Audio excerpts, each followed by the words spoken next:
Math dreams light চ্যানেলে সবাইকে স্বাগতম। আমি রমজান স্যার আজকে তোমাদের সামনে আসছি।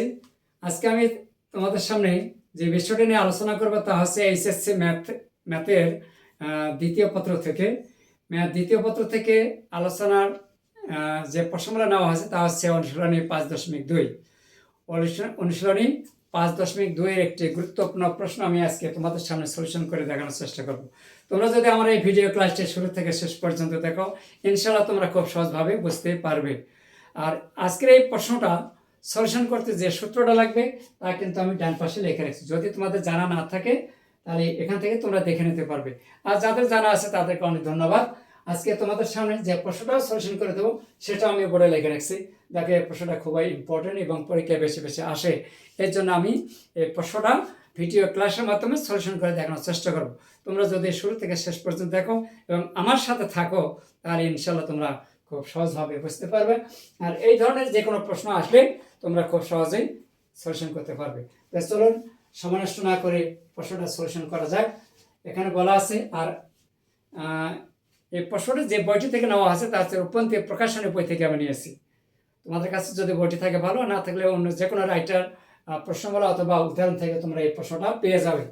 তাই চলুন, এই এতকে আমরা আংশিক ভগ্নাংশে পরিণত করে পাই।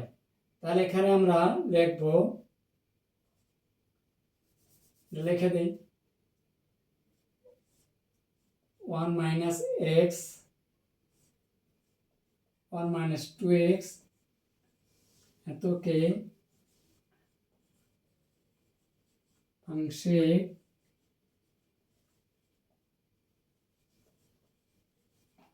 ভগ্নাংশে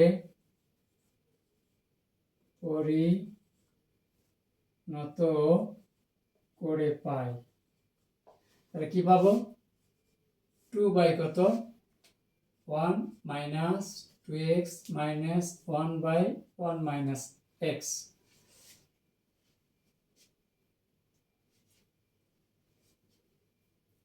আচ্ছা, তাহলে এখন আমরা এখানে কত পাবো? এখান থেকে আমরা লিখতে পারি 2 into 1 minus 2x to the power minus 1 1 minus x to the power minus 1।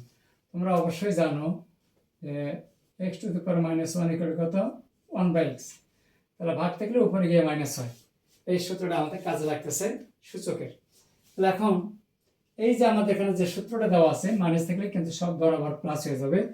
তাহলে এখানে 2, এখানে লেখা যাবে 1 প্লাস 2x তার উপর স্কোয়ার। তাহলে এখানে আমরা দেবো second bracket plus 2x 2x তার উপর স্কোয়ার প্লাস 2x তার উপর cube plus dot dot dot dot dot 2x to the power n এই প্লাস। তাহলে আমরা ইনফিনিটি দিতে পারি, না দিলে কোনো সমস্যা নাই।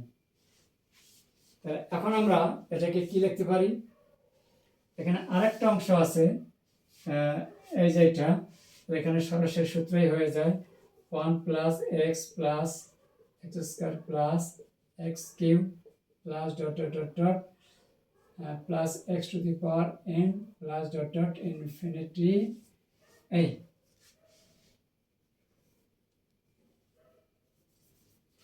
আর কি।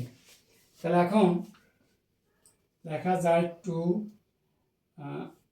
1 প্লাস 2x প্লাস, যেহেতু এখানে স্কোয়ার আছে 4x স্কোয়ার তারপরে 8x cube plus dot dot dot লেখা যাবে 2 to the power n x to the power n minus 1 plus x plus x square plus x cube plus dot dot dot dot plus x to the power n এই আর কি। তাহলে এখন এখানে বলা আছে x to the power n এর সহগ। এখানে x to the power n এর সহগটা আর কি। তাহলে এই 2 দ্বারা যদি এখানে আমরা গুণ দেই তাহলে এখানে কি হতে পারে? সহগ তাহলে কি হবে? অতএব আমরা এখন লিখি অতএব x to the power N এর সব, তাহলে 2 into 2 to the power N minus এখানে এক্স টু দি পাওয়ার সব হচ্ছে 1, তাহলে ফলাফল এখানে পাওয়া যাচ্ছে 9 পাওয়ার মানে 1 আছে। এখন যদি আমরা সূচকের ক্ষেত্রে 2 আর 2 কমন নিলাম, পাওয়ারগুলো যোগ হলো, তাহলে কি হবে 2 কমন নিলে n প্লাস 1 মাইনাস 1, এই হচ্ছে আমাদের x to the power N এর সব 2 to the power n plus 1 minus 1। আশা করি তোমরা বুঝতে পেরেছো। এই প্রশ্নটা কিন্তু খুবই ইম্পর্টেন্ট, পরীক্ষায় বেশি বেশি আসে, বোর্ড পরীক্ষা, টেস্ট পরীক্ষায়, সব পরীক্ষাতে এই প্রশ্নটা আসে। এই জন্য আমি তোমাদের সামনে এই প্রশ্নটা ভিডিও ক্লাসের মাধ্যমে সলিউশন করে দেখানোর চেষ্টা করেছি। তোমরা যদি আমার এই ভিডিও ক্লাসটি শুরু থেকে শেষ পর্যন্ত দেখো, ইনশাআল্লাহ তোমরা খুব সহজভাবে বুঝতে পারবে। তার কারণ প্রশ্নটা শুরু থেকে শেষ পর্যন্ত যদি দেখো তাহলে তো বুঝতে কোনো অসুবিধা হবে না।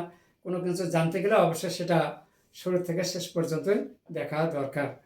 আমার এই ভিডিও ক্লাসটি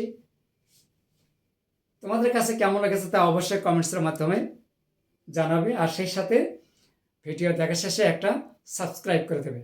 ধন্যবাদ সবাইকে, আজকে এই পর্যন্ত। আল্লাহ হাফেজ।